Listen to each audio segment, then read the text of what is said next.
Hi, and welcome to the second edition of the BW Momentum Conference 2025. Today, we are here with Aditya Basu from Tech Mahindra. Thank you so much for joining us today. All pleasure. Okay, wonderful. So the first question I would like to ask you, we're seeing Gen AI being used extremely heavily when it comes to marketing, but we're not seeing it make any sort of visible impact when it comes to the actual campaigns. Do you think this is because we're being justifiably conscious and very careful about the way we use AI, or do you think we're not using it to its fullest potential? Thanks a lot for having me here. So the question is pretty interesting, right? And we have to understand the entire value chain and the foundation of AI, right?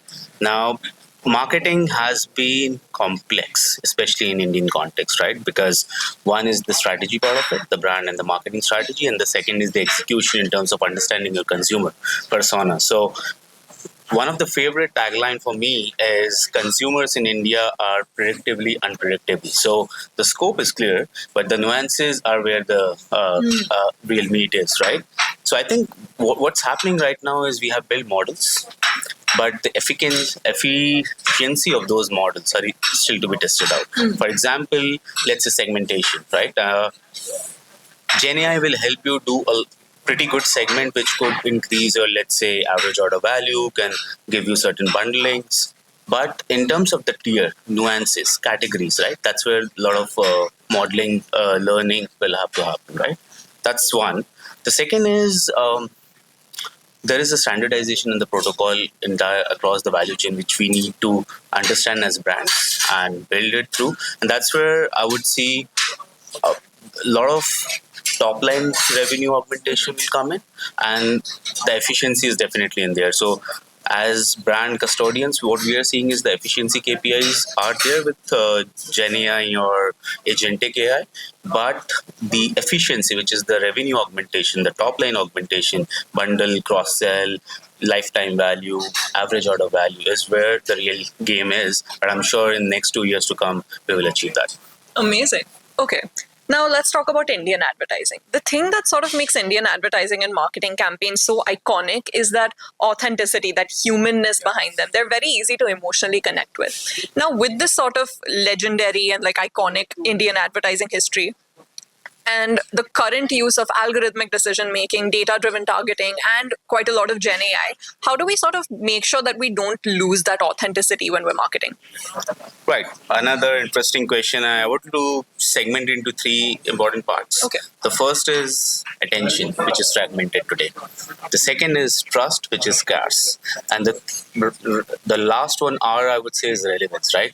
So if I were to segment these into three broad categories, it's attention is limited, trust is not there, and relevance, you need to be very relevant, right? So when you're talking about authenticity, you have to really understand the context and build the authenticity in terms of brand messaging and the activation. The second is trust. I mean, while AI is there, use cases are there, the first thing you need to understand is consumer will have to trust you. Today we trust Google Maps or Apple Maps, and that's where we take the route we want to.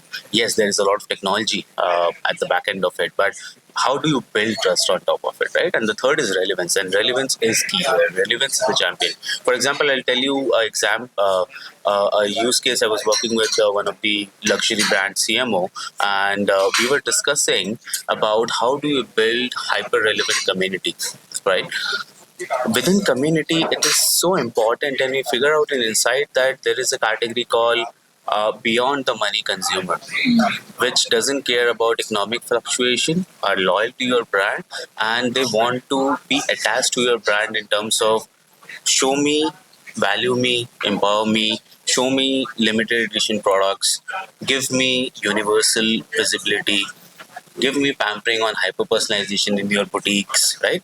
So we need to understand all these nuances. Once we understand that, that's where we can build models, right? And if you talk about AI or agentic AI, I have divided into 4-5 parts, right? The first part is the memory, which is my context, right? Brand context, tonality.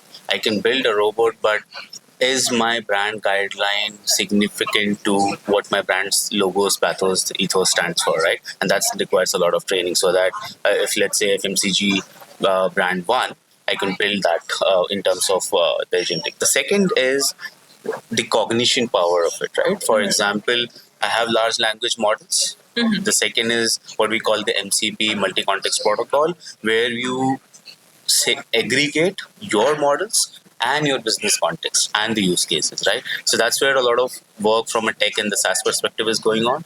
And the last part is the agentic use cases. Find out the workflows which could be automated. One. Second, what is the KPI, efficiency and effectiveness KPIs you need to measure, improve on a day-to-day basis. And the third is the you are either going to focus on a human in the loop, which is AI will do the job, but human will kind of monitor. And the second model is AI in the loop, which is auto decision making, right? So the third is how do you build that model? Once I think these three core parts are solved, we should be able to forge ahead with the right strategy and business outputs. Interesting. So it's sort of necessary to maintain that symbiotic relationship between AI and humans. Like, we can't rely entirely on generative AI to put the creative output out there. That has to be done by us. Amazing. So the last question I want to ask you before we let you go, we will talk about a little bit how industry experts are sort of saying that this is the next big decade for India. Like, this is India's decade. But what does that mean exactly when it comes to marketing? Is this actually like a big decade for India? Where are we? Are we losing out to global counterparts in any sense? I don't think we are losing out to global counterparts. India has been an interesting market for the last 2 decades itself, right? Because the nuances are unlike any market out there in the global. As I said, I'll go back to the statement that it's predictably unpredictable. So you could figure out these are the segments, which is a high potential segment. You could figure out my average order value can increase from, let's say, $5 to $8 for one category. You can figure out some of these. But what is your high potential customer net worth? Getting into nuances, getting into cultural nuances, getting into category nuances is where humans and human experience will come in, right? Now, the second question in this whole evolution is to understand the talent and the skill. India is one of the top talent hub and the skill hub when it comes to AI, agentic AI, experiential AI, and even the experience design, which kind of a lot of brand uses to build authentic storytelling across multiple channels, right? So I think we are right up there. I think one aspect where our brand need to focus on across is the global strategy, which is we are pretty good local.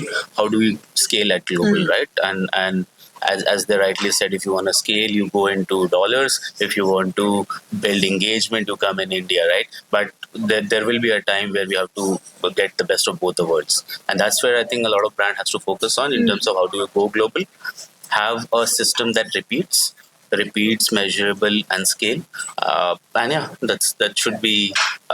It is India's decade. I think pretty good time side. Amazing. Okay, we've gotten some really interesting insights. Thank you so much again for joining us today. Really great meeting you. Thank you so much.